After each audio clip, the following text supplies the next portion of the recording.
So here's the truck. Probably shouldn't start an ad this way, but the worst part of the truck is the tailgate. You can see it's got a dent there. It's obviously been a work truck. But other than that, really, the truck is in pretty good shape.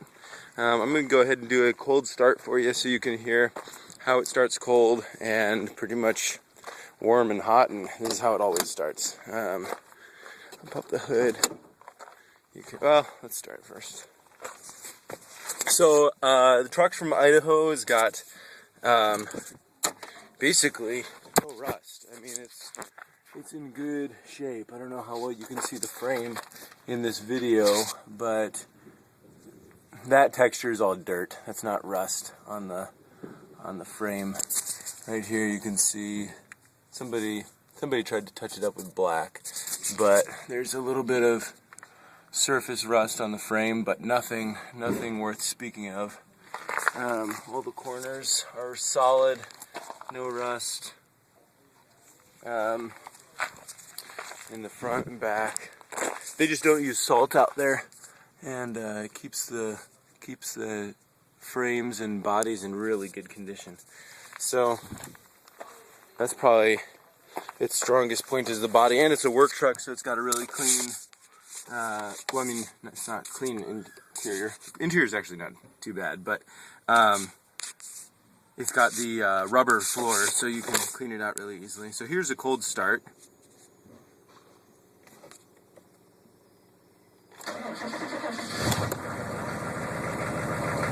There it is. No real smoke worth speaking of. There's a tiny little black puff every time you start, which is really normal and actually healthy for these engines. But that's that. You can see it's cold. Just started.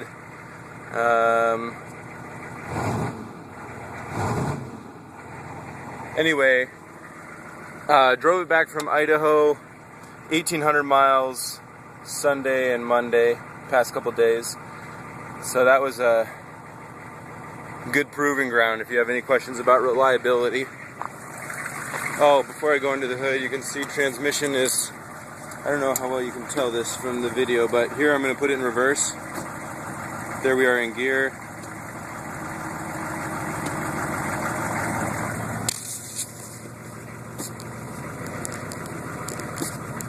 You can hear it pops right into gear.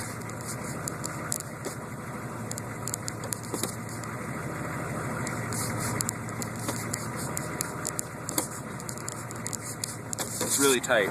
Even the drive line, there's no big clunking or anything, it's just right there. Four-wheel drive works well.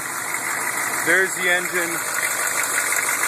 I don't know if you can see it, but the injector pump, there's the truck. The injector pump, four-wheel drive actuator, trying to think what all was done before leaving Idaho. But anyway, I put it in, the main thing is I put in a new injector pump and PMD, brand new, right before leaving Idaho. It's got a new four-wheel drive actuator, front right ball joints, upper and lower. Just did an alignment before bringing it back. The tires aren't the greatest. There's some tread there, but not very much. On the back, you've got a lot better tread. And these are 235/85 R16, so they're a taller work tire, better fuel mileage. The cooling system is fantastic. I still need to clean it out, obviously, from the trip, but I will do that. The cooling system works really well. I pulled the engine fan, because it always stays really cool, and I figured with a road trip it's less work for the engine. Plus, it seemed like the clutch was kicking on a little bit lower than I wanted, and so I figured less engine drag. Anyway, even without the fan on it, I never rose above. Well, I sat just on the top end of quarter the whole way. There was one pass, the 4th of July pass in Idaho, where I moved up towards, let's see, what are those marks? 16ths. So I was at 7/16ths, getting up close to half. Once we got over the pass, it dropped right back down. So cooling system works great, charging system works great, great oil pressure.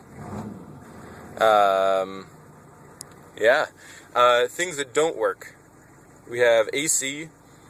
We've got pressure in the system, so it holds pressure. Something else must be wrong. Actually, I should check if it's a fuse. I haven't even really looked at it. And then we do have a crack that comes up to here on the windshield.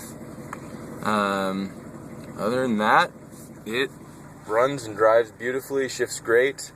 It's a great truck. Let me know if you have any questions. 158,000 miles, or 178,000 miles.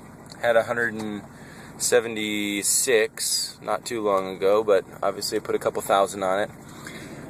There's the oil change sticker. You can see it says 830, so it was done July 30, and that was with 176,400. So these are recent miles, the last couple thousand. Oh, the service engine soon light. The turbo I didn't feel like was given enough boost, so I tried to bypass it bypass the controller so it would be always on, and it didn't work really well. I think I had a leak in the vacuum thing that I tried to plug in, and so that threw the service engine soon light. I went back to the stock controller, but never cleared the light. So that's why that's on. It wasn't on a couple days ago. That was me being greedy and seeing if I could get a little more power out of it and failing. This used to be, I think at one point it had a plow mounted on it. You wouldn't guess it. I mean, it's not like, you know, there's no bent frame or, it took the alignment really well. There's no like weird transmission stuff, but there are a couple controls here that you can see there were added at one point.